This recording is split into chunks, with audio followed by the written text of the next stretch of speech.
Now we're back on the Fowler Show, and it's time for your political maniacs. This past Friday, President Trump lashed out at basketball star LeBron James in a scathing attack on Twitter after James criticized the president in an interview on CNN.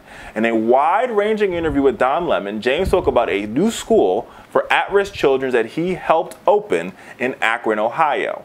During the interview, James claimed that President Trump was using sports to divide the country. Following the interview, President Trump took to Twitter to insult James and Lemon's intelligence. The president has often praised his own IQ and has questioned the intelligence of others, including Jon Stewart, George W. Bush, and others. And his tweet about Mr. James and Mr. Lemon came days after he declared at a campaign rally that Representative Maxine Waters of California had a very low IQ. So this week's political maniac, as you can imagine, is our fearless leader, Donald J. Trump.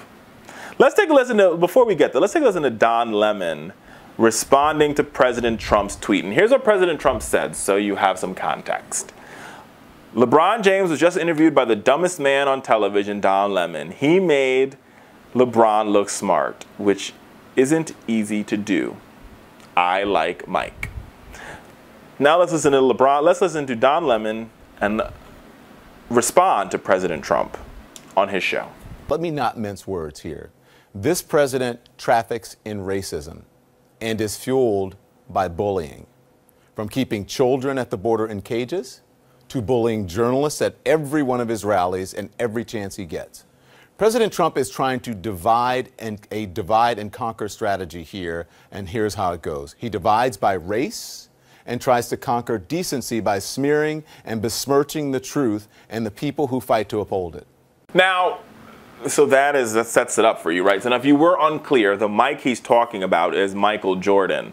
And Michael Jordan responded, from Michael Jordan's office released the following statement. I support LeBron. He's doing an amazing job in his community. Now, Don Lemon also took to Twitter to attack the president beyond doing it on his show. And here's what he said in response to President Trump's tweet. Who's the real dummy? A man who puts kids in classrooms, or a man who puts kids in cages? He added #BeBest, a reference to an initiative by First Lady Melania Trump aimed to help children and stop cyberbullying.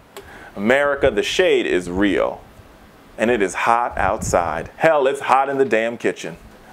Now, before I go into this ridiculous debate created by the President of the United States, let's first applaud LeBron James for doing something pretty extraordinary. LeBron could have taken the course of many in his field, millionaires, and opened up a charter school that was unaccountable and untransparent to the American people and to the Akron, Ohio residents. But instead, LeBron approached the Akron public school system and said, hey, what do you guys need? What are your deficiencies? And they said, here's what we think we need for a school to work perfectly. And LeBron said, cool, you build a school, and I will give you money to fund all the wraparound services. And when I mean wraparound services, these services are wrapped like a Christmas present with a big bow. They include everything from free college, to extra counselors, to everything a kid needs to make him be successful in school. But the I Promise school, folks, should not be an outlier. Every American public school should look like I Promise. Why? Because our greatest resource as Americans is our people. And if we want to quote unquote keep America great, as the president's new motto is for his 2020 campaign, then it starts by investing in our future and making sure that public education works for everybody and not just the chosen few. Here's the reality today. The reality today is, depending upon the color of your skin, your zip code, your sexual orientation, or your citizenship status, your educational opportunities can be limited. Don't take my word for it. Just visit any city, any of our cities' inner cities, and you will see what I'm talking about. Take Chicago, for example. On the north side of Chicago, for some reason, the public schools there just work perfectly. They have all the wraparound services, they have the best facilities, they have the best buildings. It all works for Chicago public schools in the north part of the city. And then you go to the southern part of the city, the south side of Chicago. And on the south side of Chicago, in the same school district, in the same city, with the same tax revenue, all of a sudden the schools stop working. But Chicago isn't alone. Take right here where we taped this show in our nation's capital. Right here in Washington, D.C., in Ward 3, which is the richest ward in this city, those public schools work perfectly. No problems. You have high-quality teachers, you have school nurses, you got school counselors, you have wraparound services. These schools are quote-unquote high-achieving. And if you travel just 15 or 20 minutes out of Ward 3 and you go to Ward 8, the poorest ward in this city, you find out for all of a sudden public education stops working.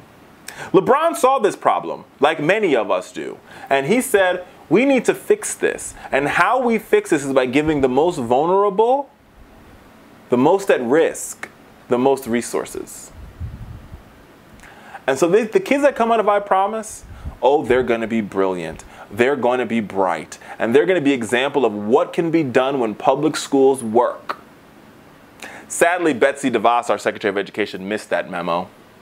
But that was a total diatribe from President Trump's tweets.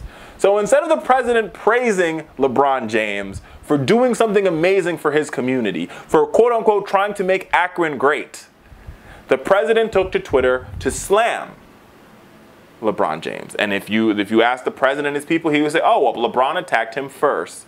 Well, Mr. President, you are the president of the United States. You're the leader of the free world. And Michelle Obama said it best. When you work and you live in the White House, your job is when they go high, when they go low, we go high. But for President Trump, when they go low, he goes to the gutter. Hell, he goes to the bottom of the swamp.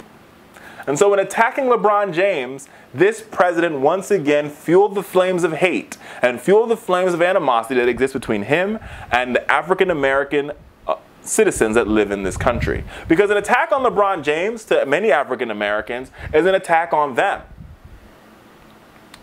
And an attack also on the football players who use their platform to raise consciousness around police brutality and the injustices happening all across this nation. Mr. President, it's time for you to take a page out of your own book.